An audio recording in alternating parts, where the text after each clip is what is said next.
Muy buenos días, buenas tardes, buenas noches, donde quiera que nos estén acompañando.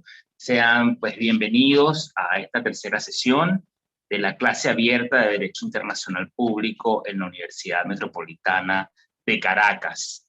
Este es un espacio abierto para la promoción del debate y la discusión académica sobre temas de derecho internacional público, como un humilde aporte que se propone abrir este debate para cimentar una cultura jurídica menos parroquialista, una cultura jurídica que esté en sintonía con los valores de un orden internacional justo y equitativo, y al mismo tiempo para informar a la opinión pública sobre temas que se consideren en el momento de relevancia para la coyuntura venezolana y latinoamericana en asociación con el derecho internacional. Esta clase de este humilde servidor se presenta en el formato de recibimiento y acogida de invitados para escuchar voces de la región latinoamericana y también voces venezolanas, bien de la academia como también de el ejercicio y la práctica del derecho internacional. Es un espacio además que promueve de forma plural diversos enfoques del derecho internacional en español. Entonces, esta clase abierta de derecho internacional público, con un enfoque fundamentalmente venezolano, pero también abierto a América Latina, se complace hoy en recibir a un profesor connotado del Perú, el profesor Alonso Gurmendi, de la Universidad del Pacífico en Lima, y a una practicante venezolana, Sara Fernández, quien es oficial de incidencia internacional de la Organización No Gubernamental de Derechos Humanos, CEPAS. Esta tarde estaremos escuchando de las voces de Alonso y Sara, pues sus ideas y sus aportes sobre un tema que pues bajo el rótulo utopías y realidades se pues centra justamente en esta confluencia de aspiraciones y algunas veces frustraciones que se obtienen desde el derecho internacional. Y en particular, pues les hablo del derecho internacional humanitario. Yo no voy a extender más este preludio. Estamos desde esta tercera sesión de la clase abierta de Derecho Internacional Público en la UNIMED, muy felices de haber contado con la aceptación tanto de Alonso como de Sara para escucharlos esta tarde. Y quiero solo recordarles que esta sesión va a estar en el espacio de YouTube, está siendo transmitido en vivo a través de ese medio. Luego les haremos llegar a quienes participan en la sesión y luego lo compartiremos también por las redes sociales, el vínculo de la grabación de esta sesión. Voy a presentar ahora a nuestro primer expositor, el profesor Alonso Gurmendi. Alonso es profesor de Derecho Internacional en la Universidad del Pacífico en Perú. Es abogado de la Universidad de Lima y cuenta con estudios superiores en Derecho Internacional, una maestría con certificación en Derechos Humanos de la prestigiosa Universidad de Georgetown, y actualmente es candidato a doctor en University College London. El profesor Alonso Gurmendi tiene una obra muy interesante que abordó la seminal cuestión, y a veces incómoda cuestión, ya nos hablará un poco sobre eso probablemente, en la sociedad peruana, pues en el pasado reciente, del conflicto armado en el Perú. Su libro pues estudia la aplicación del derecho internacional humanitario en la lucha contra y de alguna manera como esa lucha contra subversiva peruana pues se puede examinar desde la óptica del derecho internacional humanitario. Esta tarde, Alonso estará compartiendo con nosotros también parte de lo que es su trabajo actualmente, que se centra en visiones histórico-críticas del derecho internacional humanitario. Alonso, es un gran placer contar contigo esta tarde. Bienvenido al espacio de la Universidad Metropolitana. Te dejo el uso del micrófono. Bueno, muchísimas gracias, Simón, y gracias a la universidad por bueno, hospedarme virtualmente, y es un gustazo para mí estar estar en Venezuela remotamente, aunque sea.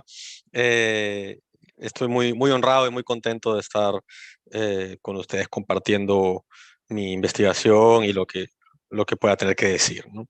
Em, Así que, bueno, sin entrar en muchos previos, sí, yo quería plantear una conversación, eh, especialmente pensando el título de la charla que nos reúne, ¿no? La idea principal es hablar de utopías y realidades dentro del esquema del derecho internacional humanitario. Y yo pensando, y un poco también conversando con Simón, pensaba, ok, ¿qué cosa puedo decir sobre utopías y realidades? Y teniendo en cuenta este enfoque histórico que menciona Simón, eh, se me ocurrió quizás quitarle un poco las bases, la legitimidad histórica al derecho internacional humanitario o al derecho a la guerra, como era conocido anteriormente, para forzarnos a una reevaluación crítica desde la perspectiva de eh, si la realidad de hoy es el producto determinado de un proceso evolutivo que, digamos, estamos en la máxima expresión del humanitarismo, del esfuerzo por humanizar la guerra, o si estamos viendo más bien el resultado de decisiones contingentes, de ISIS históricos, que nos han llevado a tener un derecho internacional humanitario que valdría la pena eh, contestar, deconstruir y analizar en mayor detalle. Entonces, para entrar en esta discusión y no me tengan que ver la cara por 30 minutos y se aburran porque mi cara no es tan divertida, les quería compartir una presentación de PowerPoint. Y aquí va. Bien. Entonces, bueno, entonces, como decía, ¿no? El título es Utopías y Realidades. Y para mí la cuestión interesante es ver qué cosa tenemos hoy en términos de utopías y realidades. ¿Qué cosa es lo que es el derecho internacional humanitario hoy como, como utopía o como realidad? ¿Es un sueño que se ha vuelto realidad? Tener el derecho internacional humanitario que nos permita tener esta cosa horrible que se llama guerra, que supuestamente no tiene límites y que saca lo peor de la humanidad, pero está humanizada, ¿no? ¿Es una utopía? ¿O es una realidad que aún se puede mejorar con otra utopía? Que, por ejemplo, podría ser el pacifismo, no más guerras. Entonces, ¿por qué es que el presente es como es, digamos, lo que me incentiva? Y, y para entender eso, para plantear esa discusión, quiero hacer algo que quizás no sería una buena idea en una clase de derecho, pero para ser un poco disruptivo voy a plantearlo. Veamos el derecho no como un marco normativo por ahora, por un ratito, y pensémoslo en términos de un discurso, como el resultado de decisiones contingentes de distintas personas que crean esas leyes y que en un contexto determinado producen normas jurídicas. Entonces, no como algo inevitable, no como algo incuestionable, no como el producto de estas grandes mentes jurídicas que en Latinoamérica solemos elevar y hacer estatuas, sino como el resultado contingente de negociaciones. Y en ese contexto, cuando uno empieza a ir hacia el pasado, a ver de dónde es que sale este derecho internacional humanitario, los convenios de Ginebra y esta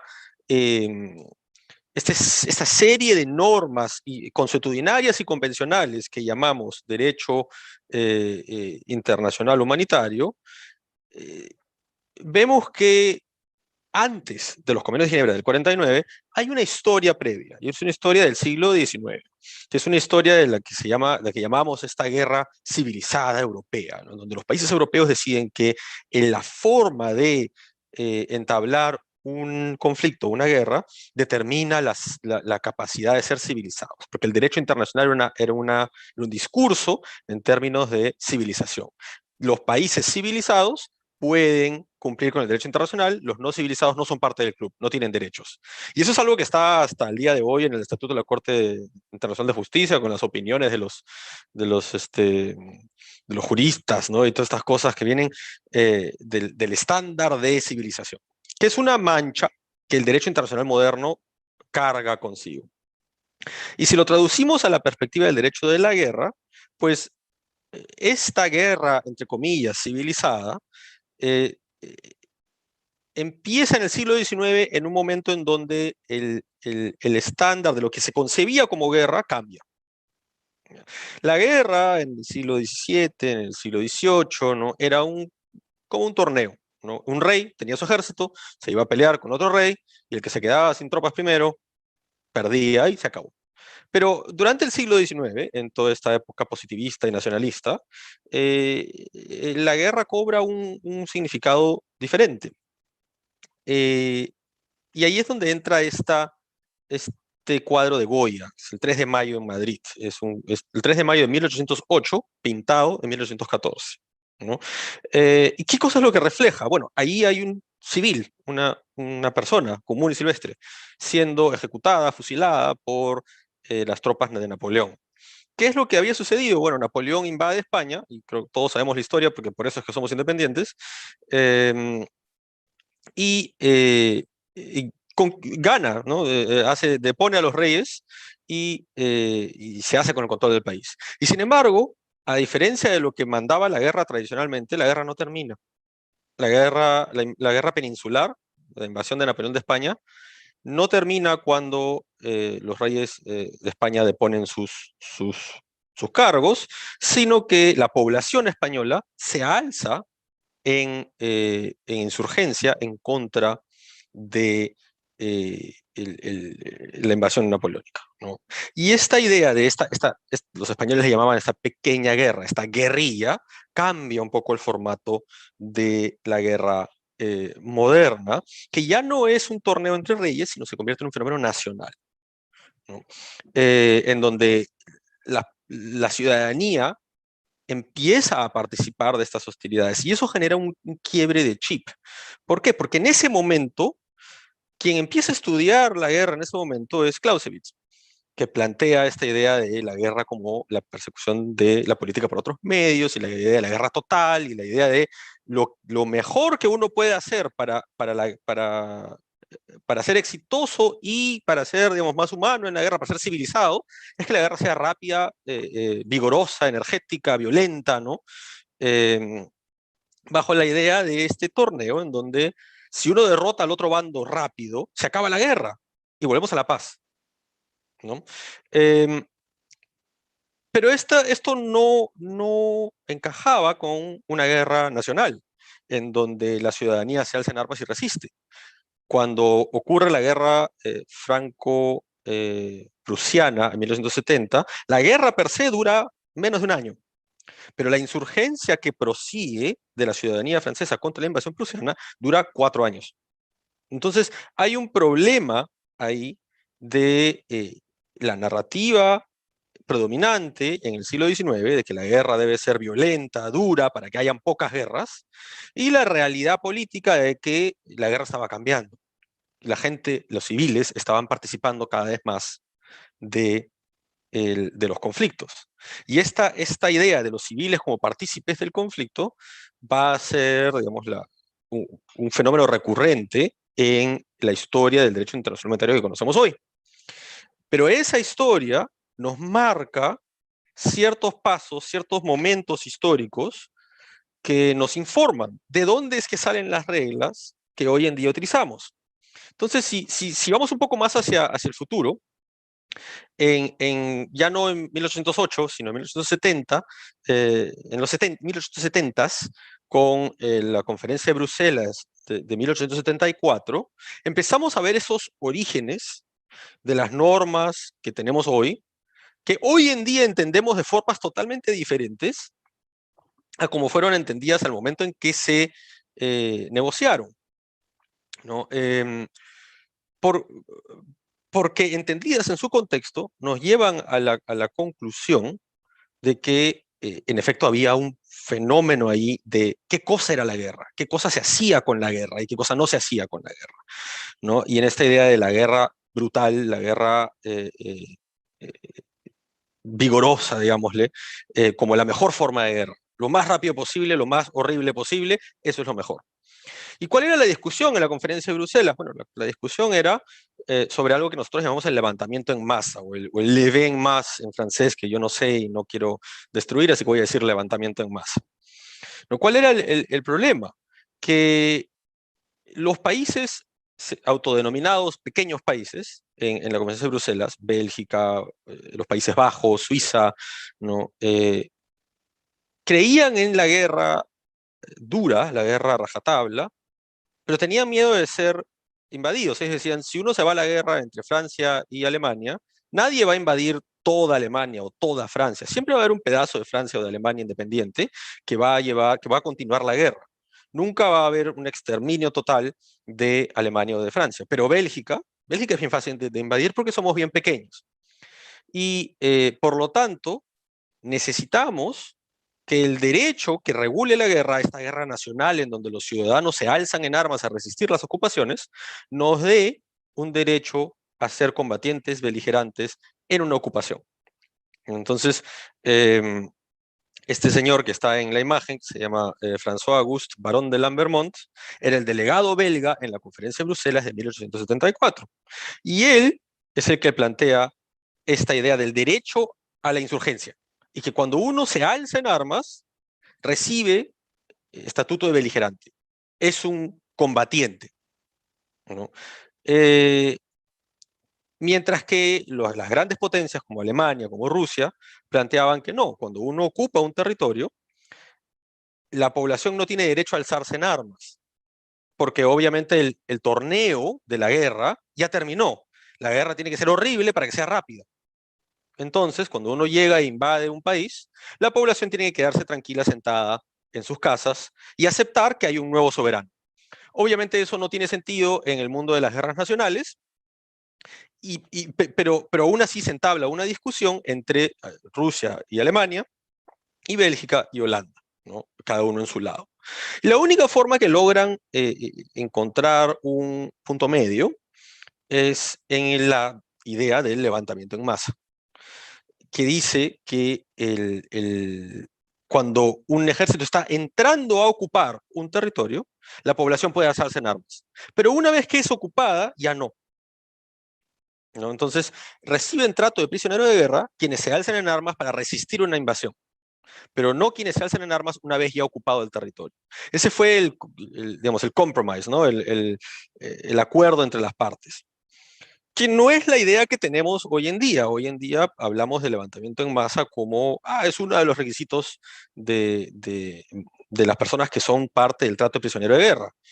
No lo vemos como, este es el debate en el derecho internacional humanitario, pero en ese momento lo era, ¿no? ¿Quién puede ser insurgente y quién no? Y la respuesta que da el derecho a la guerra es no se puede tener insurgencias en el derecho internacional humanitario, en el derecho a la guerra. Las personas no pueden alzarse en armas, no hay un derecho a la insurgencia. Y yo diría, bueno, Bélgica perdió. Bueno, no tanto, porque en 1899, cuando se vuelven a reunir en la conferencia de La Haya, Bélgica insiste en este tema y la conferencia de La Haya en 1899 estaba a punto de fracasar, si no es porque Fyodor Martens, el famoso Fyodor Martens de la cláusula Martens, plantea la cláusula Martens no como una propuesta humanitaria de vamos a respetar los derechos de las personas, que es como tradicionalmente entendemos esta cláusula Martens, que habla de que deben ceñirse los principios de la humanidad y la conciencia jurídica de la humanidad y la civilización, allí donde no hay una regla clara del derecho. Hoy en día lo tomamos como, es un llenador de vacíos que nos permite humanizar el derecho aún más. Pero en esa época, en 1899, la cláusula Martens era una forma práctica de resolver el problema entre Alemania y Bélgica, en donde, ok, regulemos el levantamiento en masa para territorios no ocupados, y para territorios ocupados, en lugar de decir, como quería Alemania, no hay derecho a alzarse en armas contra un país ocupante, digamos que lo que suceda en territorios ocupados se rige por las reglas de la humanidad, es decir, por el derecho consuetudinario, ¿no? Entonces, no está prohibido que un belga agarre un arma y se alce en contra de los alemanes que han ocupado su país. Es una concepción totalmente diferente a la cláusula Martens. Claro que obviamente esa norma no tiene un contenido determinado, fue utilizada posteriormente para, digamos, el desarrollo progresivo del derecho internacional humanitario y le cambiamos la cara. Pero originalmente era una forma práctica de superar un impasse bélico entre dos países que tenían posiciones estratégicas diferentes, ¿no? Entonces ese es el oscuro secreto del levantamiento en masa, es que fue en algún momento parte central del debate del derecho internacional humanitario y nos lleva a crear un derecho internacional humanitario contrario a la idea de la insurgencia. Entonces, cuando los países, los estados miembros de del- la Convención de la Haya se vuelven a reunir luego de de la Segunda Guerra Mundial en 1949 para discutir el derecho internacional humanitario que hoy conocemos, era casi imposible no hablar de qué cosa sucedía con los civiles, porque la Segunda Guerra Mundial había sido tan grotesca en el trato a los civiles que tenía que haber una resolución de una convención de los civiles, y sabemos que eso terminó siendo la cuarta convención de Ginebra, el cuarto convenio de Ginebra, perdón. Entonces, pero cuando se plantea el primer borrador del convenio de Ginebra, el protocolo, el borrador de Estocolmo, la idea era extender los derechos de los convenios de Ginebra a todos los conflictos nacionales, perdón, no internacionales e internacionales. Esa era la idea de la Cruz Roja, era esa, ¿no? Que se proteja a todos los civiles en todos los conflictos.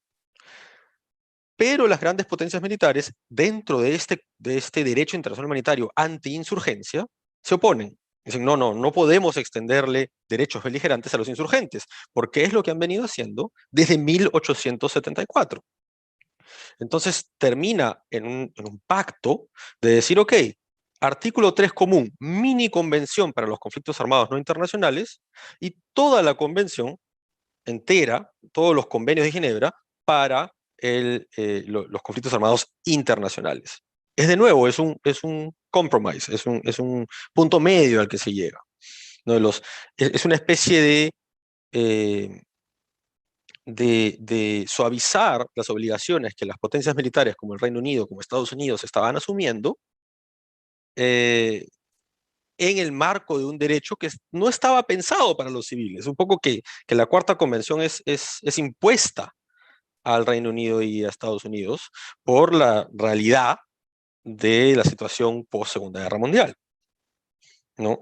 Entonces vemos cómo eh, la, la, las normas que tenemos hoy en día nacen de un contexto y se construyen sobre digamos, una camita, ¿no? Que no es humanitaria. Viene de la época en la que la guerra tenía que ser terrible para que sea corta, que no es la lógica que tenemos ahora. Nadie se para delante de una cámara a decir, la guerra tiene que ser terrible para que sea corta. No, eso es ni hablar. Eso es otro paradigma. En el paradigma de hoy, los civiles deben ser protegidos, porque operamos bajo la idea de una convención, que existe un convenio cuarto de Ginebra que protege a los civiles. Pero ese convenio fue construido en el marco de una discusión sobre quién tiene derecho a ser insurgente y quién no.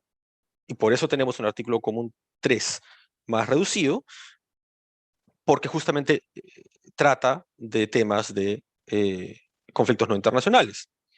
Y hemos intentado ampliarlo conforme hemos ido cambiando el paradigma del derecho de la guerra al derecho internacional humanitario. Pero no podemos olvidar de dónde sale ese derecho.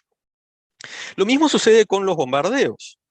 en la misma conferencia de Bruselas hubo una petición de la ciudad de Amberes, una ciudad belga, que planteaba una disyuntiva. El borrador inicial de la conferencia de Bruselas de 1874 le daba más protección a, a los museos, a los lugares de ciencia y propósitos caritativos, a las iglesias y a los hospitales, que a las casas. Una fuerza beligerante, un ejército, podía bombardear zonas residenciales, pero no podía bombardear, o por lo menos debía tomar todas las medidas necesarias para salvaguardar los museos. Y a los ciudadanos de Amberes eso les parecía un poco absurdo, ¿no? Y a mí también. Entonces envían una petición a la conferencia de Bruselas diciendo, bueno, deberíamos cambiar eso, ¿no? No debería poderse bombardear las zonas habitadas de una ciudad, así como no se puede bombardear un museo. Y la reacción de la conferencia de Bruselas, de Alemania, de Bélgica, del mismo Lambermont, que era belga, era decir, esto es absurdo.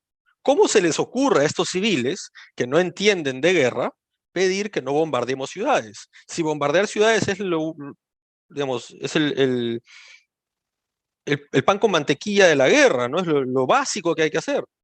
Por eso les pongo esta foto aquí al costado, que es una foto de París, 1971, después del bombardeo eh, que sufrió a manos de Prusia, ¿no? Era parte de lo que se hacía. Entonces, eh, eh, la petición de Amberes no es aceptada, porque la participación de los civiles en el conflicto aún no era parte del paradigma. Hoy lo es, pero no lo era en ese entonces, ¿no? Y la conferencia de Bruselas y posteriormente la conferencia de La Haya no incorporan la protección de los civiles dentro del marco del derecho internacional humanitario. Entonces, entendiendo de dónde nacen estas reglas, es que podemos entender situaciones como lo que ha pasado recientemente en Gaza, en donde hay una serie de reglas que supuestamente humanizan la guerra, pero que tienen tantas formas de ser entendidas y tantas excepciones de ser entendidas, que un poco uno no puede evitar la conclusión de que la regla, digamos, coloquial con la que habría que entenderlas es que algo es, y aquí estoy un poco tratando de hacer que rimen palabras en español para traducir una frase en inglés, que es lawful but awful, ¿no? Legal pero horrible, que lo estoy tratando de traducir al español como brutal pero legal, ¿no? Es, lo que está sucediendo en Gaza es brutal, es horrible, pero es legal. Y al común de la ciudadanía, al común de las personas, eso parece pues inaceptable, ¿no? ¿Cómo puede ser legal destruir un edificio entero porque un grupo armado tiene un caché de armas escondido en el sótano? No tiene mucho sentido. Lógico, por lo menos. Bueno, tiene sentido si uno entiende en contexto las normas y de dónde salieron, ¿no? Salen del bombardeo de París, ¿no? Entonces, sí podemos tener una larga discusión sobre por qué eso no es cierto y por qué bajo el paradigma actual, ¿no?, de protección de civiles, con el Cuarto Convenio de Ginebra, esa interpretación del derecho internacional humanitario es equivocada. De hecho, es lo que yo creo, que esa interpretación es equivocada. No se puede simplemente destruir un edificio porque hay un caché de armas en el sótano. Hay un problema de proporcionalidad, hay un problema de distinción que hay que tener en cuenta al evaluar esa figura. Pero hay otras lecturas, sin duda, que permiten decir que cuando un bien civil es utilizado para fines militares, se convierte en un objetivo militar y puede ser atacado. Eso es así porque tenemos que entender de dónde salen las normas.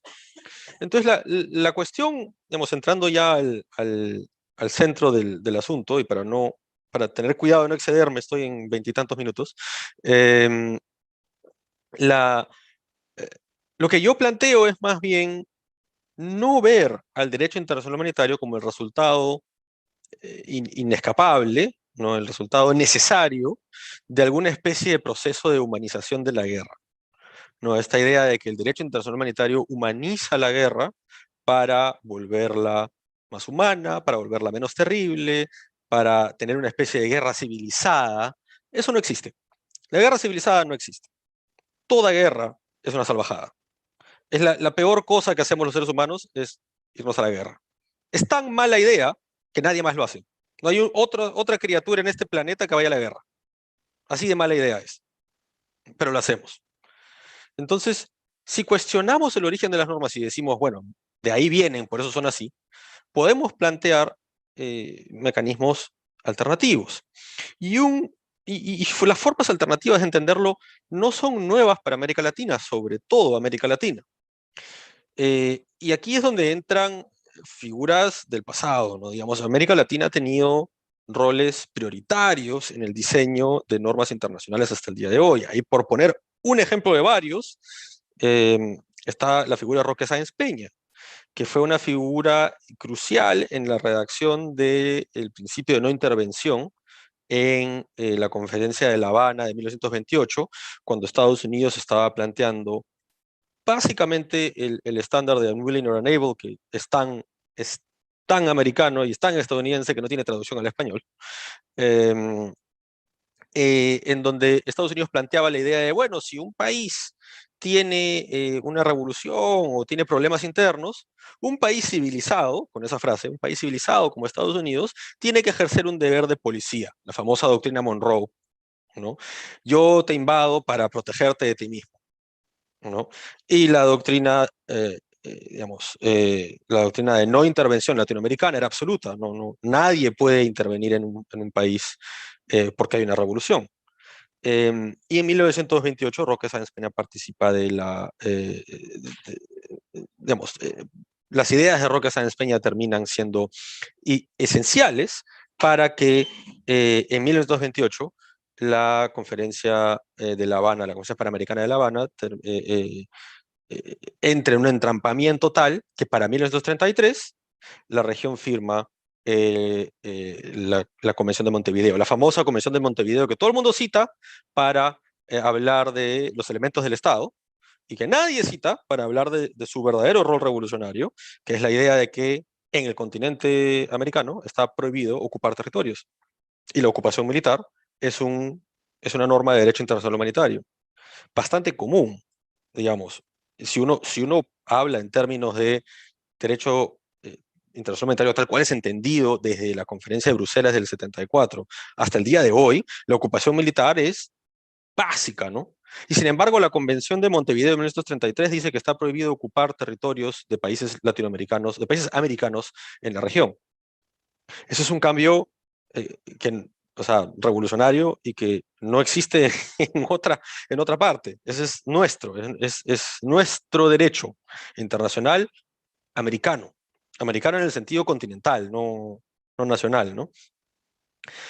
Y sin embargo, en algún momento, sobre todo después de la Segunda Guerra Mundial, la región se empezó a quedar callada y empezó a dejar de participar en los grandes debates que están hoy en día en curso en el derecho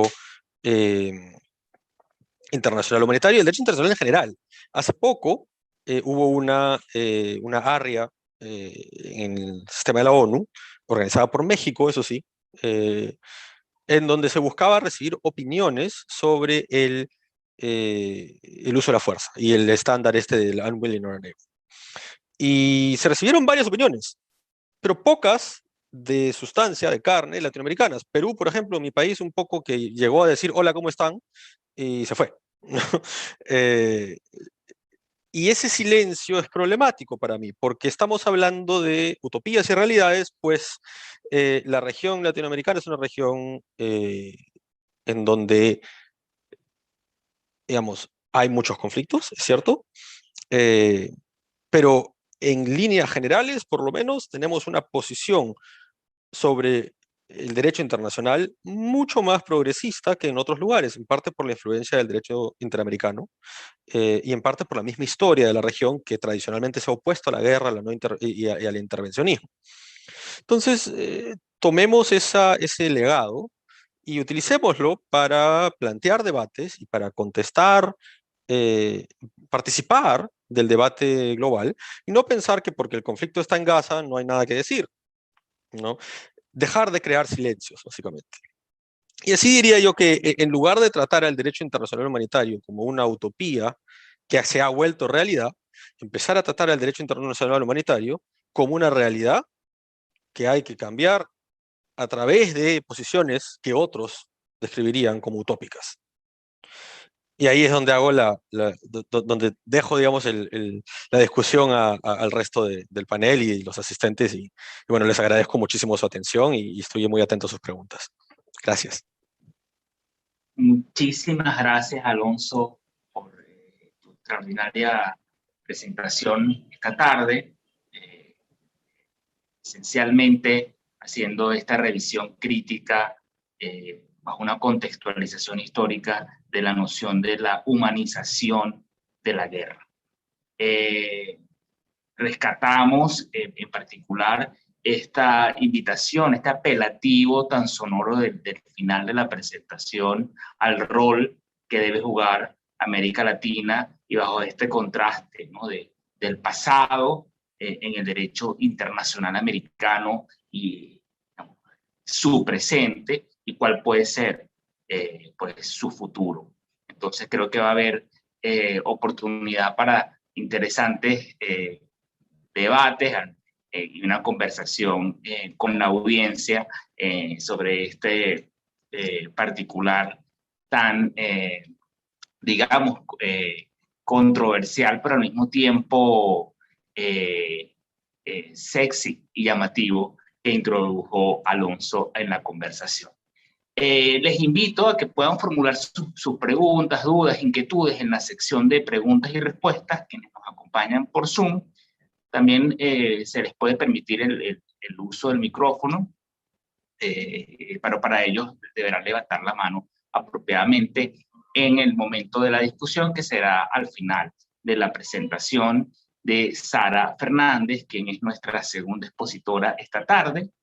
Sara es una abogada venezolana, egresada como abogada, pero también como politóloga en Zulia, tanto en la Universidad del Zulia como de la Universidad Rafael Urdaneta. Cuenta con estudios de maestría en Derecho Internacional en la prestigiosa University College London, donde fue becaria del gobierno británico y pues en todos sus estudios ha obtenido siempre la mayor distinción, summa cum laude en el pregrado, summa cum laude distinction en su LLM. Actualmente Sara es oficial de proyectos y de incidencia en la ONG venezolana Centro de Justicia y Paz, CEPAZ. Sara estará conversando en este espacio sobre esta dicotomía, utopías, realidades en el derecho internacional humanitario, sobre dos aspectos muy problemáticos, que es el cumplimiento de este derecho internacional humanitario y su eficacia. Entonces, sin más, te doy la bienvenida, Sara, y muchísimas gracias por haber aceptado la invitación. Te escuchamos. Muchísimas gracias, Simón, por la invitación y muchísimas gracias a Alonso también por esa exposición súper interesante sobre los orígenes del VIH y las perspectivas que podemos tener hoy en día. Yo también voy a compartir una presentación muy sencilla, solo para hacer la presentación más dinámica. Y bueno, precisamente de los que les quiero hablar es de lo que en inglés se llama enforcement o ejecución del derecho internacional humanitario, y específicamente voy a mostrarles dos casos de aplicación de VIH por parte de la Corte Penal Internacional en la determinación de responsabilidades individuales por crímenes de guerra y de qué forma se intersectan o alimentan mutuamente el VIH con otras ramas, como en este caso el derecho penal internacional. Para comenzar, quiero decir que la palabra enforcement, que además no tiene como una traducción completamente acertada al español, según mi perspectiva, implica una variedad de medidas que van destinadas a que se observen las normas de derecho internacional humanitario y que puede hacerse a través de monitoreo internacional, de asignación de responsabilidades por violaciones graves a través de tribunales u otros mecanismos, pero también reparación en casos de violaciones graves de VIH, tanto a personas como a estados afectados. Y el término enforcement debe distinguirse del término implementación de DIH porque es mucho más amplio la noción de implementación, mientras que la ejecución o el enforcement de este implica siempre algún grado o tipo de sanción por violaciones al DIH que puede ir desde reproche o condena pública hasta la determinación de responsabilidad criminal individualizada o responsabilidad estatal. Y vamos a analizar brevemente 3 niveles de mecanismos de ejecución del DIH a nivel nacional, a nivel regional y a nivel internacional, y algunas, digamos, dificultades que existen incluso en la actualidad para la ejecución total de las normas de DIH en algunos conflictos. Para comenzar debemos decir que los convenios de Ginebra establecen a las partes contratantes, es decir, a los estados que firmaron estos convenios, una responsabilidad de respetar, pero también de hacer respetar el convenio en todas las circunstancias, y que de esto se derivan varias obligaciones. Primero, un deber negativo de abstenerse de no realizar ninguna violación deliberada del DIH, además un deber interno positivo de garantizar en la jurisdicción interna la implementación y la aplicación de las normas de derecho internacional humanitario, y además un deber externo positivo de los estados de ejercer presión bilateral o multilateral sobre otros estados o partes beligerantes para que cumplan también las normas de DIH. Además, esta obligación se ha entendido como aplicable tanto a conflictos armados de carácter internacional como a conflictos armados de carácter no internacional, como lo podemos ver en algunas decisiones de la Corte Internacional de Justicia.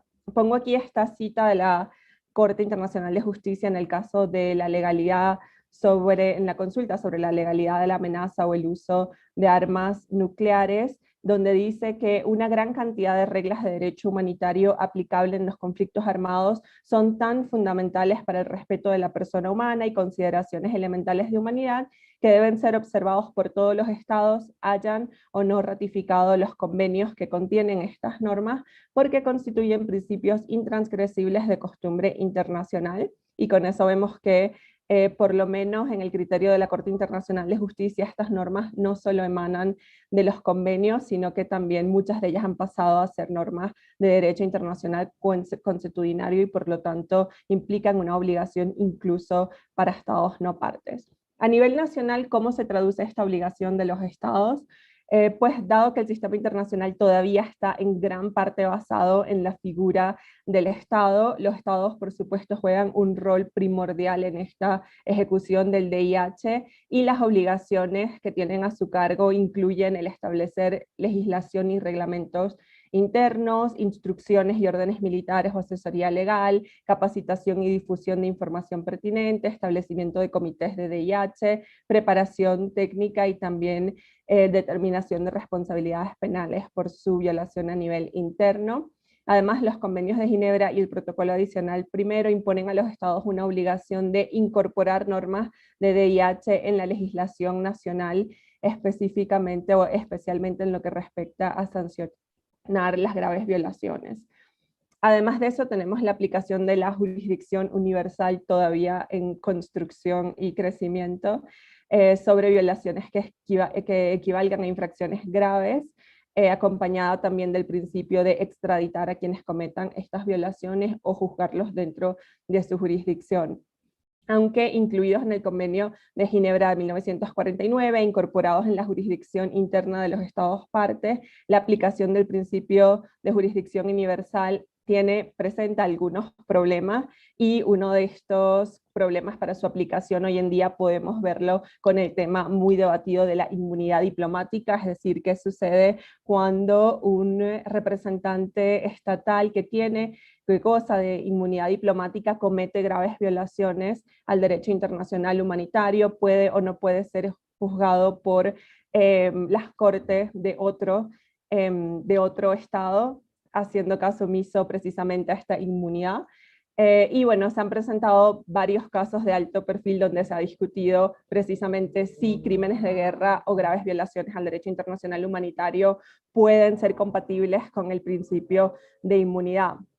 Uno de estos casos de los más sonados es el caso de la República Democrática del Congo contra Bélgica, la orden de arresto de abril del 2000, también conocido como el caso Yerodia, y se trata de un funcionario de la República Democrática del Congo que contaba, digamos, con inmunidad porque era ministro de Relaciones Exteriores, y aunque posteriormente dejó de cumplir con esa función, Bélgica en este momento había emitido una orden judicial en la cual se ordenaba a todos los estados la aprehensión del señor Yerodia. Además, esta orden se comunicó a través del sistema de Interpol, y el caso fue conocido por la Corte Internacional de Justicia porque la República Democrática del Congo alegaba que Bélgica había violentado el principio de inmunidad, toda vez que el señor Yerodia era ministro de Relaciones Exteriores cuando cometió o cuando ocurrieron los hechos que Bélgica alegaba que eran violaciones graves a el derecho internacional humanitario. Y en este caso, la Corte Internacional de Justicia rechazó el argumento de Bélgica. Bueno, Bélgica tenía varios argumentos, pero específicamente el argumento relacionado a la inmunidad del señor Yerodia, o la incompatibilidad de su inmunidad porque había cometido graves violaciones al derecho internacional humanitario. La Corte no aceptó el argumento de que no gozaba de inmunidad, y además utilizó otros casos como ejemplo de esto, y allí sí la Corte dice, que luego lo vamos a ver más como en detalle, que básicamente una de las excepciones, uno de los casos en los que el señor Yerodia sí podría ser juzgado es si estos casos son cometidos por un tribunal, son conocidos por un tribunal internacional de determinación de responsabilidad penal, pero en todo caso alegó que Bélgica había incumplido con su obligación de respetar la inmunidad del señor Yerodia, y por lo tanto le dio la razón a la República Democrática del Congo. Esto nada más nos muestra cómo, si bien aún estamos en construcción y aplicación del principio de jurisdicción universal para juzgar, entre otros, graves crímenes de guerra o graves violaciones al derecho internacional humanitario, aún se encuentran problemas, digamos, legales para su aplicación real, sobre todo cuando hablamos de funcionarios gubernamentales. A nivel regional, tenemos los tribunales regionales de derechos humanos. Por supuesto que el derecho internacional de los derechos humanos se diferencia en grandes rasgos del derecho internacional humanitario. Sin embargo, les quiero mostrar algunos casos en donde los tratados de derechos humanos han sido utilizados para interpretar utilizando el DIH ciertas cláusulas de estos tratados, ¿no? Y por eso voy a usar como ejemplo, aunque saben que a nivel regional tenemos la Corte Europea de Derechos Humanos, la Corte Africana de Derechos Humanos y también la Corte Interamericana, quiero usar como ejemplo a la Corte Interamericana, no solo porque es la más cercana a todos los que atienden esta clase, sino también porque es un muy buen ejemplo de cómo el DIH ha sido utilizado para interpretar las obligaciones de los estados en el marco del respeto y protección a los derechos humanos. Algunos casos significativos de la Corte Interamericana en este tema es el caso de las hermanas Serrano Cruz en contra de El Salvador, el caso de la masacre de Mapiripán en contra de Colombia, y el caso de la masacre de Santo Domingo contra Colombia. ¿Qué es lo que conseguimos en estos casos de la Corte Interamericana? Número uno, la utilización de normas de derecho internacional humanitario para interpretar no solamente la Convención Americana, sino también el Corpus Juris Interamericano, que incluye una serie de tratados, y además el entender que se pueden declarar como violentados en específico algunas normas de la Convención Americana, por ejemplo, como son las relativas a la vida, la integridad personal por desaparición forzada, a las garantías del debido proceso, por análisis de estas normas de derecho internacional humanitario.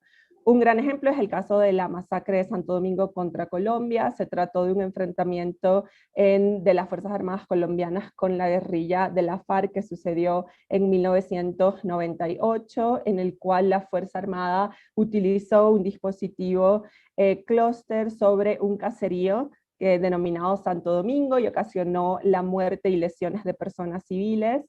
La Corte en este caso analizó las instancias judiciales y administrativas internas, el razonamiento que habían hecho, que habían considerado que el Estado no había cumplido con el principio de distinción en la conducción del operativo aéreo, y estableció que dado que no se cumplieron con los principios de derecho internacional humanitario de distinción y precaución, entonces el Estado incumplió sus obligaciones de garantizar los derechos a la vida e integridad personal de los pobladores de Santo Domingo y por lo tanto dictó que se había violentado la Convención Americana.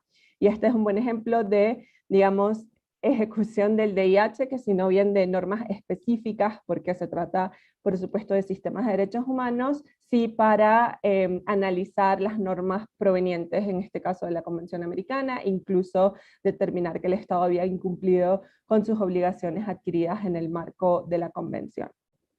Luego quiero pasar, para no tardarme mucho en el tema del nivel regional al nivel internacional, solamente antes, porque me voy a enfocar más en el tema de tribunales de determinación de responsabilidad penal individualizada, pero para decir que existe una posibilidad de ejecución de normas de DIH o de asegurar el cumplimiento de normas de DIH a través de varios de los órganos principales de Naciones Unidas, que es una ejecución tanto normativa como operacional, y que incluye, por supuesto, el Consejo de Seguridad actuando en el mantenimiento de la paz y la seguridad internacional, es decir, en el marco del capítulo 7 de la Carta de Naciones Unidas, pero también a través de la Asamblea General de las Naciones Unidas y también de la Corte Internacional de Justicia, quien tiene varias decisiones hablando sobre el alcance de la responsabilidad estatal en el marco del DIH, reparaciones en casos de violaciones de DIH y también medidas provisionales para protección en situaciones de conflicto armado. Ahora, para pasar al tema de los tribunales penales internacionales, sabemos que la ejecución del DIH se fomenta además por la persecución de responsabilidad penal individual por graves violaciones a las normas humanitarias a través de cortes y tribunales penales internacionales. Como ejemplo de esto tenemos los dos tribunales ad hoc creados por el Consejo de Seguridad de Naciones Unidas, tanto el Tribunal Penal Internacional para Ruanda como el Tribunal Penal Internacional para la antigua Yugoslavia, analizaron violaciones graves al DIH como parte del análisis de casos que se realizó de los crímenes cometidos en ambas situaciones. Y por último tenemos a la Corte Penal Internacional, que además, como vamos a ver en el Estatuto de Roma, establece una gama de lo que considera crímenes de guerra, que son en su mayoría violaciones graves a las convenciones de Ginebra, pero que además pues se diferencia de los tribunales de Ruanda y de Yugoslavia, porque es un tribunal permanente y que además tiene una competencia mucho más universal de acuerdo a los estados que han firmado y ratificado el Estatuto de Roma. Entonces, brevemente vamos a ver cómo se relaciona el DIH con el derecho penal internacional y de qué forma entonces la Corte Penal Internacional puede servir para determinar responsabilidades por graves violaciones al DIH. Y tenemos, bueno, lo más importante es, por supuesto, el establecimiento de crímenes de guerra en el artículo 8 del Estatuto, que además establece no solamente crímenes de guerra cometidos en conflicto armado de carácter internacional, sino también aquellos cometidos en conflictos de carácter no internacional. Pero además de eso tenemos el artículo 21, que establece el derecho aplicable por la Corte Penal Internacional, dentro de los cuales establece los tratados aplicables, los principios y normas de derecho internacional, incluidos los principios establecidos en el derecho internacional de los conflictos armados. Además tenemos que el artículo 31 establece circunstancias eximientes de responsabilidad penal, y aquí hace uso a algunos principios que son propios del DIH, como el concepto de necesidad militar o de represalia, y tenemos también en la elección de los magistrados y de candidaturas posibles para ser magistrados o jueces de la Corte, tenemos el artículo 36 que establece como uno de los requisitos para ser candidato de la Corte reconocida competencia en materias pertinentes al derecho internacional, incluye el derecho internacional humanitario, lo cual asegura que en alguna medida existan jueces dentro de la Corte que conozcan no solamente el derecho penal internacional o el derecho internacional de los derechos humanos, sino que también conozcan las normas de DIH y de esa forma puedan tener un mejor rol, digamos, armonizando o interpretando en qué constituye crimen de guerra desde una perspectiva también de DIH. Y aquí les quiero hablar de dos casos particulares que nos permiten ver en qué medida la determinación de responsabilidades por parte de la Corte Penal Internacional ayuda precisamente a encontrar cómo o analizar los casos de personas que han cometido violaciones graves al derecho internacional humanitario, en este caso en la forma de crímenes de guerra, y también cómo utiliza el DIH para analizar ciertos puntos relevantes del Estatuto de Roma y del sistema en general de derecho penal internacional. El primer caso del que les voy a hablar es el caso del fiscal contra Dominic Ongwen. Dominic Ongwen era comandante de una brigada llamada la Brigada de Sinaí en el Ejército de Resistencia del Señor, y fue acusado de cometer 70 crímenes de lesa humanidad y crímenes de guerra. Este año la sala lo consiguió culpable de 61 crímenes caracterizados como crímenes de guerra y crímenes de lesa humanidad. Y algunas de las lecciones o algunos de los desarrollos que nos dejó la decisión del fiscal en contra de Dominic Ongwen, número 1, fue el desarrollo de qué considera la Corte como conflicto armado no internacional, que además es reiterado porque ya lo había desarrollado en algunos otros casos. Dice que un conflicto armado de carácter no internacional existe cuando hay violencia prolongada entre autoridades gubernamentales y grupos armados organizados o entre esos grupos dentro de un Estado, y que tal conflicto excede situaciones de disturbios y tensiones como actos de violencia aislados y esporádicos u otros actos de naturaleza similar. Además vimos que el estatuto toma del derecho internacional humanitario esa distinción entre conflicto armado no internacional y conflicto armado internacional, y de hecho la mayoría de los casos que está conociendo la Corte hoy en día se trata de conflictos armados de carácter no internacional. También hay un llamado por parte de ciertos como académicos y organizaciones de entender que la división a veces es arbitraria en cuándo decir que un conflicto armado es de carácter internacional o no internacional. Es algo que de hecho discutió la Corte y luego se los voy a comentar. La Corte analizó, por ejemplo, cuándo podemos decir que hay un conflicto armado, cuándo podemos entender que la violencia es prolongada en los términos que exige para determinar que una determinada situación es un conflicto armado, y aquí utiliza también muchos conceptos de derecho internacional humanitario. Dice que podemos decir que la violencia, la intensidad es suficiente como para decir que el conflicto es prolongado cuando hay una gravedad y frecuencia suficiente de los ataques y los enfrentamientos, también por la extensión de los enfrentamientos sobre el territorio y la capacidad del grupo de controlar el territorio durante un tiempo, si se ha emitido o acordado alguna orden de alto al fuego, el tipo y número de fuerzas armadas desplegadas, incluyendo si participan aquí las fuerzas del gobierno, el tipo de armas utilizadas, si la situación ha atraído la atención del Consejo de Seguridad de las Naciones Unidas, si los combatientes se consideran ellos mismos obligados por las normas de derecho internacional humanitario, y también los efectos de la violencia en la población civil, incluida la extensión en la cual los civiles han abandonado el área pertinente, es decir, en que se hayan tenido que desplazar, y el grado de destrucción y el número de víctimas. Específicamente no se requiere el ejercicio del control sobre una parte del territorio, pero este factor de control es de mayor importancia si no hay hostilidades activas, sino intermitentes, y tampoco se requiere en sí que la violencia sea continua o ininterrumpida. Vemos que todos estos además elementos que desarrolla la Corte y que permiten analizar como cuando estamos ante un conflicto armado de carácter no internacional, no tienen que cumplirse todos, sino que son algunos de los elementos que toman en consideración. Además, la Corte también ayuda a desarrollar cuándo podemos hablar de que un determinado grupo es un grupo armado organizado, y para esto evalúa, por ejemplo, si existe una estructura de mando, si existe una sede, si hay una emisión de declaraciones políticas, si hay portavoces oficiales, también cuál es la capacidad militar u operativa del grupo armado, y que esta capacidad puede ser además analizada por si hay una estrategia militar unificada, el uso de tácticas militares, la capacidad de llevar a cabo operaciones, el control de territorio, que exista una división territorial por zonas de responsabilidad por el grupo, también la capacidad logística o la existencia, por ejemplo, de un sistema disciplinario interno. Todo esto es lo que la Corte ha desarrollado como elementos a tener en cuenta para decir si un determinado grupo puede ser calificado como un grupo armado organizado y por lo tanto como parte de un conflicto armado. Además, con respecto a la diferencia entre cuando estamos en un conflicto armado internacional o no internacional, en este caso, como lo había dicho ya antes, la Corte afirmó que un conflicto armado puede comenzar siendo de carácter no internacional, pero puede internacionalizarse para convertirse en un conflicto armado de carácter internacional a medida que continúan las hostilidades.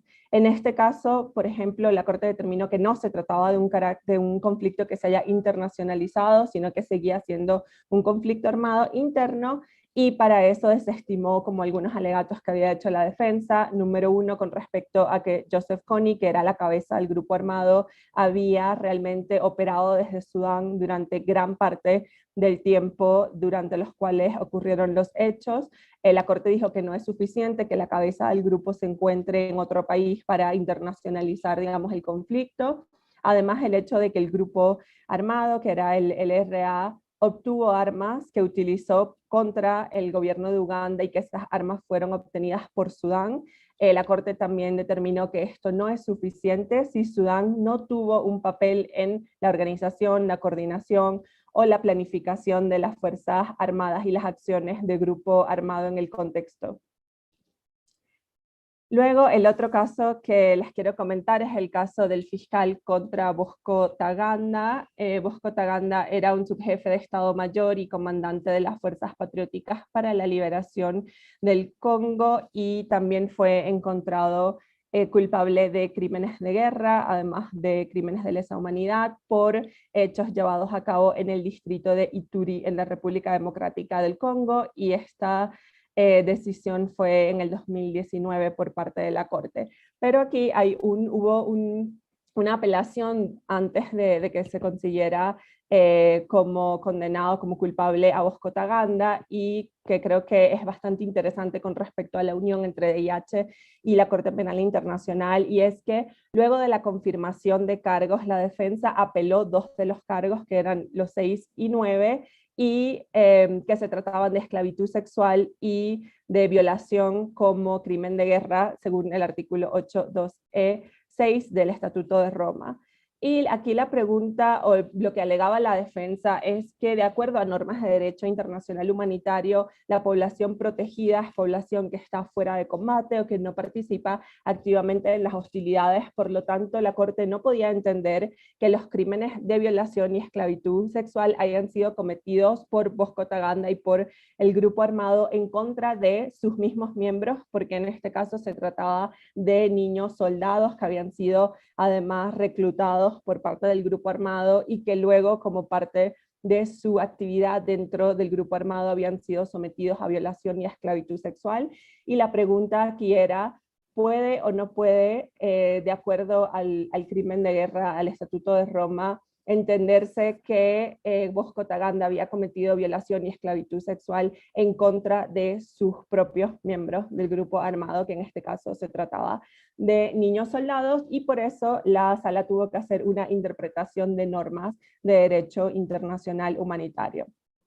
Hay dos conclusiones principales por parte de la sala que son interesantes. Una, la sala dice que si el derecho internacional consuetudinario o convencional estipula con respecto a un crimen de guerra un elemento adicional a ese crimen, que entonces la Corte tendría que tomarlo también en consideración para asegurar coherencia de esa disposición con el derecho internacional humanitario, independientemente de si esto requería que la sala añadiera un elemento o simplemente interpretara un elemento ya existente como que contenía este elemento extra que requería el derecho internacional humanitario.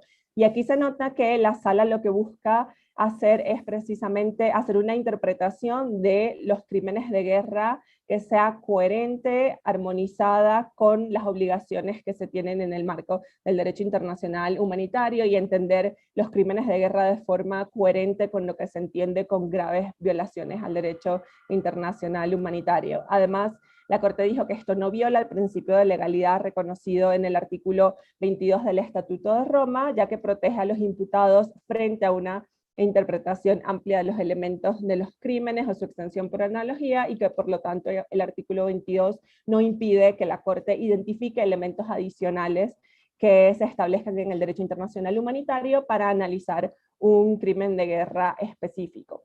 Además de eso, en cuanto a la pregunta específica, la Corte dice que, teniendo en cuenta el marco establecido del derecho internacional, los miembros de una fuerza o grupo armado no están categóricamente excluidos de la protección contra los crímenes de guerra, de violación y esclavitud sexual en virtud de las disposiciones del artículo 8 del Estatuto de Roma, cuando sean cometidos por miembros de una misma fuerza o grupo armado, y que no obstante debe establecerse que la conducta en cuestión tuvo lugar en el contexto de un conflicto armado o estuvo asociado con él, ya sea de carácter internacional o no internacional, pero que bastaría solamente este nexo de que la conducta haya tenido lugar en el marco del conflicto para determinar que se trata de un crimen de guerra, independientemente de que se trate de una población protegida en los términos de IH, en el sentido de que no estén participando activamente en las hostilidades. La sala también tuvo en cuenta otras consideraciones, como que, por ejemplo, en este caso se trataba de niños que fueron reclutados cuando eran menores de 15 años, por lo tanto el propio reclutamiento o enlistamiento de estos niños ya comportaba en sí un crimen de guerra, y que la defensa no podía utilizar este mismo crimen que Bosco Ntaganda había realizado para eludir responsabilidades con respecto a lo que habían sufrido los niños soldados en el marco del conflicto por parte de los propios miembros del grupo. Entonces, para terminar, lo que podemos ver es que el derecho internacional humanitario puede ser aplicado, implementado y sobre todo ejecutado, enforced, a través de diferentes mecanismos existentes a nivel nacional, a nivel regional y a nivel internacional, no solamente con el uso de las convenciones de Ginebra, que además, según la Corte Internacional de Justicia, algunas de sus disposiciones son ya norma consuetudinaria, sino también utilizando otros instrumentos, en este caso a nivel regional, por ejemplo, las convenciones de derechos humanos para determinar responsabilidad estatal por violaciones de VIH, y también para determinar responsabilidad penal individualizada por crímenes de guerra que en sí constituyen también graves violaciones al derecho internacional humanitario. Por supuesto, digamos, encuentro entre las diferentes ramas siempre amerita un gran trabajo por parte de los jueces de interpretar de forma armónica y coherente las diferentes ramas del derecho para que no exista realmente una brecha importante entre distintas decisiones, por ejemplo, de los tribunales internacionales, y en esto la Corte Internacional de Justicia también tiene una labor importante al analizar las normas de VIH en el marco del derecho internacional general y de las obligaciones que tienen en sí los estados. No sé cómo estoy de tiempo, pero lo dejo ahí para esperar las preguntas. Muchísimas gracias, Sara, por apretado y a la vez impundioso viaje desde esta óptica técnica y formal de la ejecución e implementación del derecho internacional humanitario, muy valioso que hayas también traído la jurisprudencia reciente de la Corte Penal Internacional, que es de enorme interés para los venezolanos en este momento, no porque nos preocupe el asunto de derecho internacional humanitario, sino en general porque sabemos lo que está ocurriendo con una situación de Venezuela ante esa Corte Penal Internacional, por lo que sé que es de interés de los estudiantes esta parte de tu presentación, y seguramente vamos a recibir de ellos inquietudes, preguntas y comentarios. No hemos recibido sino un solo comentario una pregunta de uno de los estudiantes, Sebastián, aquí la tengo, Sebastián Gutiérrez, pero vamos a dar la ocasión, para que ahora en la discusión alguno pueda levantar su mano si quiere participar. Ya tenemos la de Javier. Yo tengo que hacer a Javier hospedador. Si tú puedes, por favor, Alfredo, hacer ingresar a Javier a la sala para que podamos escuchar su inquietud. Pero antes, yo quisiera muy brevemente plantear un par de cuestionamientos a ambos expositores en la tarde.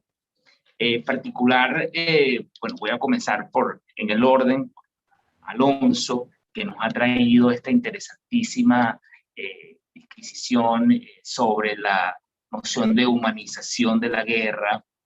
Nosotros, en el curso de Derecho Internacional Público, bajo una visión, pues, de algún modo ortodoxa, pues hacíamos eco a la producción de este principio fundamental de separación pues, de la tradición del ius ad bellum, o más bien ius contra bellum, de esta rama del derecho internacional humanitario como ius in bellum.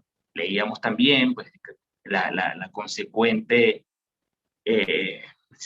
digamos, de esta separación, pues, como resulta el principio de la igualdad de los combatientes, y en general, pues, el constructo del derecho internacional humanitario que ha emergido bajo la premisa de que, de algún modo, la guerra es un mal necesario.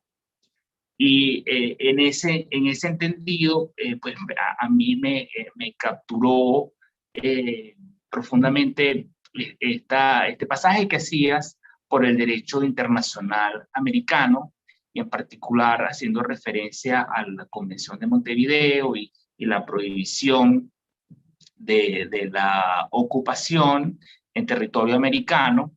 Entonces, un poco, si tú has tenido ocasión de revisar la tradición en el derecho internacional americano, en tanto esta bifurcación, esta bifurcación absoluta, que es casi que entendida como un dogma, entre ius ad bellum e ius in bello, que hoy día, pues, también fue comentado en nuestra sesión, pues ha sido llamada un poco a capítulo. Y en cuanto a Sara, quería un breve comentario, un aspecto que también leíamos, y esto, bueno, a propósito de ayudar a nuestros estudiantes en la preparación de la materia. Leíamos en el curso de diversos materiales, uno, pues, de la década antepasada, que fue el informe de la Comisión de Derecho Internacional sobre la fragmentación del derecho internacional. Y allí, pues, nuestros estudiantes en particular se inquietaron por este principio interpretativo de las leyes especiales, de la ley especial, ¿no? Entonces, cuando tú traías la relación entre los derechos humanos y el derecho internacional humanitario, una de las cosas, pues, que nosotros discutíamos en la sesión, y que me gustaría escuchar tus impresiones, era esta relativa pues, visión restrictiva del derecho a la vida bajo la noción de ley especial que rige en el conflicto armado, que es justamente el derecho internacional humanitario. Sobre todo en la lectura, pues, que hacías de alguna manera de la jurisprudencia de la Corte Interamericana de Derechos Humanos. Entonces, esto un poco cómo leer adecuadamente en el contexto de un conflicto armado las relaciones entre estos dos ámbitos normativos, el derecho a los derechos humanos y el derecho internacional de los derechos humanos. Y luego sí, entonces podemos escuchar, sumado a esto, para ganar tiempo, a Javier. Javier, te escuchamos. Hola, profe, buenas tardes. ¿Se me escucha bien? Se escucha perfectamente. Chévere, gracias. Bueno, buenas tardes a ambos, gracias por sus ponencias. Y yo tengo dos preguntas. La primera es referente al concepto del no combatiente, del que estaban hablando hace unos minutos. Realmente uno observa que en teoría la guerra tiene unas categorías muy bien definidas, pero en la práctica tal vez eso, bueno, como estaba comentando el profesor Alonso, se vuelve muy difícil de respetar, ¿no? War is messy, como dicen en inglés.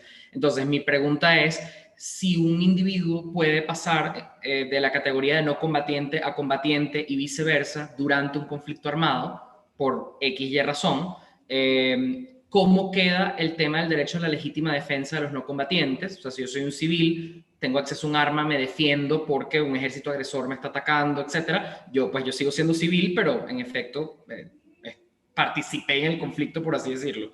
Y mi última pregunta es referente al tema del enforcement, ¿hasta qué punto existe ese deber? Es decir, por ejemplo, si hay un conflicto armado en el cual se está violando el derecho internacional humanitario, un país tercero tendría el deber entonces de intervenir para resguardar civiles, por ejemplo. Y esas serían mis dudas. Muchísimas gracias. Gracias, Javier Andrés. Bueno, creo que podemos recoger esta primera tanda, ya estamos un poco sobre el tiempo, pero si no tuvieran algún compromiso nuestros panelistas, pudiéramos ofrecerles una segunda ronda de preguntas, ya que hay una mano levantada por otra persona. Te escuchamos en el mismo orden, Alonso, y luego Sara. Claro, bueno, muchísimas gracias por tu pregunta, Simón, y también a Javier Andrés. A ver, no tengo no he detectado, por lo menos en investigación, una tradición específica sobre la diferencia entre jus ad bellum y jus in bello, no por lo menos en el contexto histórico en el que me suelo especializar, que es más tipos del siglo XIX, inicios del siglo XX, porque digamos, las narrativas en el tema del derecho, del jus in bello, el derecho a la guerra, en esas épocas, estaba más concentrada en términos de la guerra civilizada. Y para mí, un área que merece más estudio, que todavía no hemos llegado a profundizar y que en esas ando, pero si alguien quiere adelantarse, perfecto también, es en analizar el impacto de esa guerra civilizada en la tradición latinoamericana. Por ejemplo, hay estudios bastante interesantes en Chile que hablan de cómo la tradición de la guerra civilizada, que es en teoría una guerra para ser aplicada por europeos en territorios colonizados, o entre europeos, en el sentido de que entre europeos hay reglas, mientras que entre civilizados y no civilizados no hay reglas. Esa teoría de que entre civilizados y no civilizados no hay reglas, se ha implementado en América Latina bastantes veces. Entonces, un ejemplo es la Guerra del Pacífico entre Perú y Chile, en donde hay estudios desde Chile que hablan de cómo la narrativa de civilización se aplicó por parte del ejército chileno en la idea de que la guerra de guerrillas que luchaba el Perú en los Andes luego de la ocupación de Lima era una guerra no civilizada. También en la pacificación de la Araucanía, y también en la época del caucho, a inicios del siglo XX, 1920 por ahí, cuando Colombia y Perú empiezan a tratar, y Brasil, tratan de ocupar zonas de caucheras del Amazonas, en donde las poblaciones indígenas de esas zonas eran calificadas como salvajes, ¿no? Entonces, hay una instrumentalización del jus in bello por parte de países de la periferia, para, digamos, oprimir a quienes eran denominados, entre comillas, salvajes en los conflictos armados.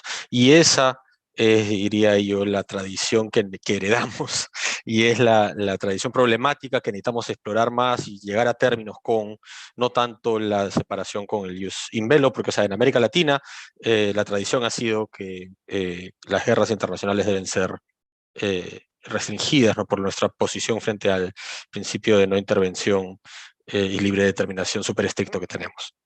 Y sobre la pregunta de Javier Andrés, bueno, ahí hay un concepto, ¿no?, de la participación directa en hostilidades que determina cuándo es que alguien en efecto participa en el conflicto y cuándo no. Entonces, por ejemplo, en un conflicto armado no internacional, en donde la participación como rol de combatiente no viene por el hecho de ser parte de la Fuerza Armada, sino ser parte del conflicto, de participar directamente en hostilidades, sea a través de la participación esporádica o a través de lo que se llama la función permanente de combate, o sea, ser miembro de una fuerza armada.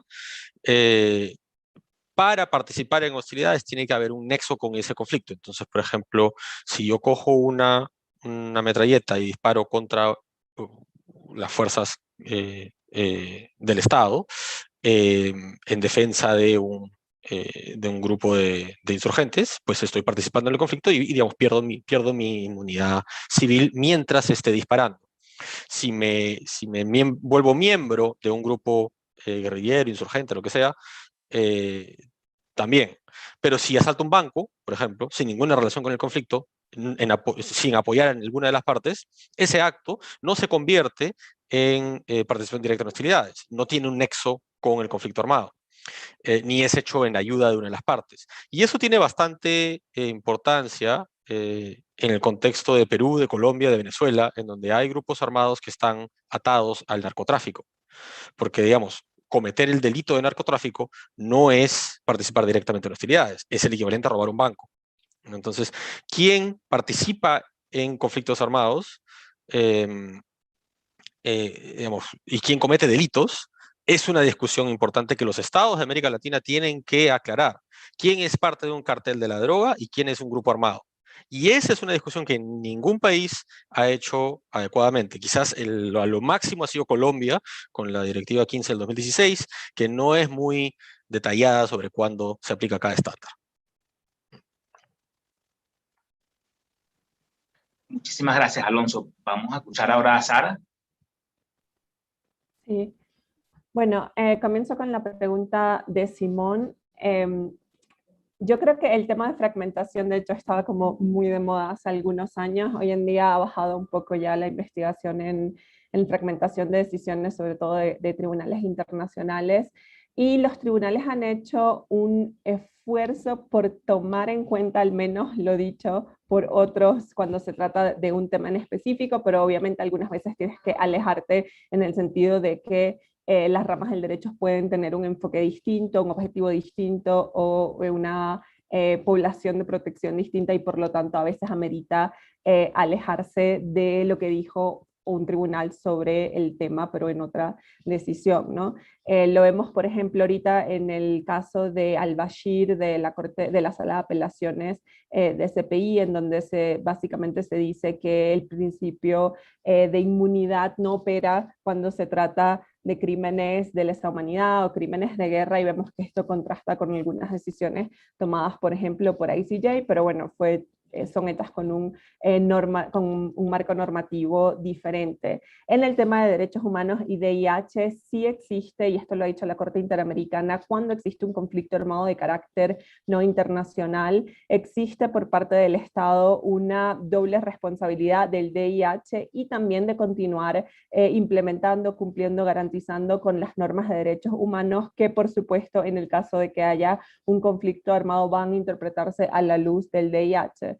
De hecho, la Convención Americana, por ejemplo, establece la posibilidad de suspensión de garantías cuando se trata de un caso de guerra, de peligro público o de otra emergencia que amenace la independencia o seguridad del Estado en el artículo 27 de la Convención, y por supuesto también establece derechos que de acuerdo al derecho internacional de los derechos humanos no pueden derogarse. Ahora, esto no quita que cuando un Estado esté en conflicto armado de carácter no internacional pueda aplicar las normas igualmente del VIH, pero con respecto a la población civil y a la población protegida tiene que continuar respetando el estándar de derechos humanos.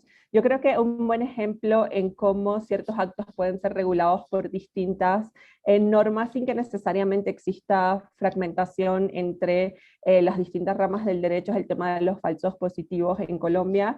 Los falsos positivos son muertes que ocurren por manos de agentes de seguridad del Estado y que tienen lugar en el contexto de un conflicto armado que se dio mucho en el caso colombiano, en donde las muertes civiles son presentadas por las Fuerzas Armadas como miembros de grupos armados ilegales, por lo cual se toman civiles, se realizan ejecuciones extrajudiciales y luego se monta la escena para que se entienda que esos civiles eran parte de un grupo armado. Y esto, por ejemplo, si pensamos en el derecho internacional humanitario, vemos que este prohíbe a los combatientes atentar contra la vida de las personas que no participan directamente o que hayan dejado de participar en las hostilidades, y por lo tanto aquí estaríamos hablando de una violación del DIH, pero también si vemos en el derecho internacional de los derechos humanos, por ejemplo en el caso Villamizar Durán y otros contra Colombia del 2018, la Corte analizó la responsabilidad internacional del Estado por la violación de los derechos convencionales, precisamente por casos de falsos positivos. La Corte los denominó como ejecuciones extrajudiciales en el marco del conflicto armado colombiano y dijo que el Estado había violentado la Convención en el derecho a la vida, a la integridad personal, a la libertad personal, a la honra y a la dignidad de la Convención.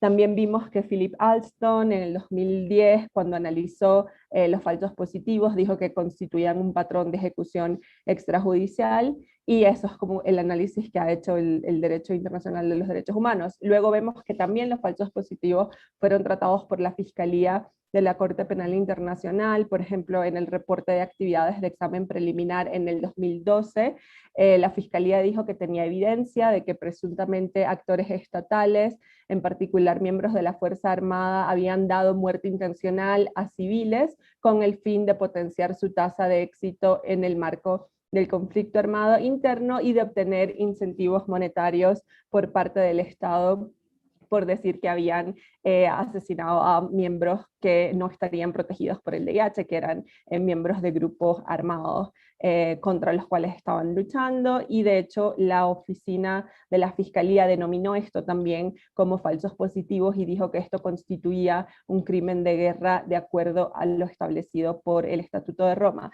Entonces yo creo que no necesariamente tiene que darnos miedo la fragmentación, en el sentido de que siempre que existan diferentes órdenes normativos va a existir por supuesto el riesgo de que diferentes tribunales decidan o interpreten una norma desde una forma distinta. Creo que, por ejemplo, en el caso de CPI, el Estatuto de Roma por eso establece en el artículo 21 que los jueces deben tomar en cuenta el desarrollo hecho en DIH y también en Derecho Internacional de los Derechos Humanos. Entonces, sí es un trabajo constante por parte de estos tribunales de asegurarse que todo sea interpretado de forma coherente, y por supuesto no siempre ocurre, y a veces hay casos distintos. No necesariamente yo hablaría en estos casos de fragmentación ya del derecho internacional, pero sí existe, por supuesto, esa posibilidad. Con respecto a la última pregunta, pues está muy relacionada, y por eso voy a traer este concepto a colación, a lo que llamamos R2P, ¿no? Responsabilidad de proteger. La responsabilidad de proteger se basa en 3 pilares fundamentales y comienza por el entendimiento de que la responsabilidad que tiene cada Estado de proteger a su población civil es como la responsabilidad primaria, ¿no? El Estado tiene la obligación de proteger a su población, pero además que existe una obligación, una responsabilidad por parte de la comunidad internacional de ayudar a los estados a proteger a su población, y de que en caso de que el Estado no quiera o no pueda proteger a la población, sobre todo de crímenes atroces como genocidio, crimen de guerra, limpieza étnica o crimen de lesa humanidad, entonces existe una responsabilidad por parte de la comunidad internacional de proteger a esa población civil al interior de los estados. Y el término R2P es muy, digamos, progresivo o innovador en cuanto a esta responsabilidad que pueden tener estados de proteger a la población civil de otro estado, pero también su aplicación ha mostrado varios problemas típicos de lo que es nuestro sistema internacional basado en el consentimiento de los estados, y es que el R2P no es como un botón que se prende y se dice, bueno, ya vamos a aplicar el R2P, sino que incluye muchísimas medidas que pueden ser con uso de la fuerza o sin uso de la fuerza, pero que al final pasan por decisiones del Consejo de Seguridad en la mayoría de los casos, y sabemos que por la estructura que tiene el Consejo de Seguridad y por el derecho a voto de los miembros permanentes es difícil llevar un tema de R2P o de necesidad de proteger a la población al interior de un estado donde estén cometiéndose crímenes atroces sin que éste se politice y al final termina siendo imposible ejecutar el R2P si existen miembros permanentes del Consejo de Seguridad que no están de acuerdo con intervenir en una situación determinada. Entonces, al final el término ha sido granmente politizado, pero sí existe un desarrollo en el derecho internacional que le brinda a la comunidad internacional esta obligación de proteger a poblaciones de crímenes atroces. Muchísimas gracias, Sara. Estoy un poco preocupado porque ya es tarde para Alonso, que nos está acompañando desde Londres y hay 5 horas de diferencia. Aparte que si estaba por ver el partido de fútbol de Inglaterra, pues se ha perdido más de la mitad. Pero si crees, Alonso, pudiéramos solo atender la pregunta de Blas Ichazo, que había levantado la mano, y ya con eso cerramos el ciclo de las preguntas. Sí, Alfredo, tú por favor puedes incorporar a Blas al panel para que podamos escucharle. Blas Ichazo, estudiante de la Universidad Metropolitana. Estamos a la espera de Blas. Disculpa, Simón, creo que Blas se desconectó. Ah, bueno, Blas, por alguna situación que es común en Venezuela, es muy común para nosotros el colapso de los, el triste colapso de los servicios públicos, ya no lo tenemos. Entonces, bueno, ya sin más, quiero reiterar el agradecimiento en nombre de las autoridades de la Universidad Metropolitana, de este humilde servidor, en la Cátedra de Derecho Internacional Público, a ambos por una estupenda sesión. Esperamos que en alguna oportunidad podamos recibirles en persona, circunstancias lo permitan, sino mientras por este mismo canal. Y estamos pues también muy contentos de que esta iniciativa de las clases abiertas de Derecho Internacional han encontrado mucha recepción, y vamos a concluir este primer ciclo el día lunes a las 10 de la mañana en hora de Caracas, con una sesión especial que va a honrar la carrera y la trayectoria del embajador Víctor Rodríguez Cedeño, a quien aprovecho para saludar, que se encuentra en la audiencia. Lo tendremos pues este día lunes a las 10 de la mañana. Víctor Rodríguez Cedeño fue el último miembro venezolano de la Comisión de Derecho Internacional. Allí fue relator del importante trabajo sobre las declaraciones unilaterales, los actos unilaterales en el derecho internacional. Su presentación estará a cargo de la embajadora Milagros Betancourt. Entonces, en esencia, hablaremos un poco sobre su trabajo en la Comisión de Derecho Internacional, su trayectoria como embajador y como abogado internacionalista, entre otras cosas. Entonces, los esperamos por aquí, por este mismo canal, el día lunes a las 10 de la mañana, hora de Caracas. Lunes 12 de julio. Nuevamente, muchísimas gracias, Alonso. Muchísimas gracias, Sara. Y en breve estaremos difundiendo por las redes sociales el vínculo para pues la sesión ya registrada en YouTube. Muchísimas gracias. Muy buenas tardes, muy buenas noches para ti, Alonso. Muchísimas gracias por la invitación también.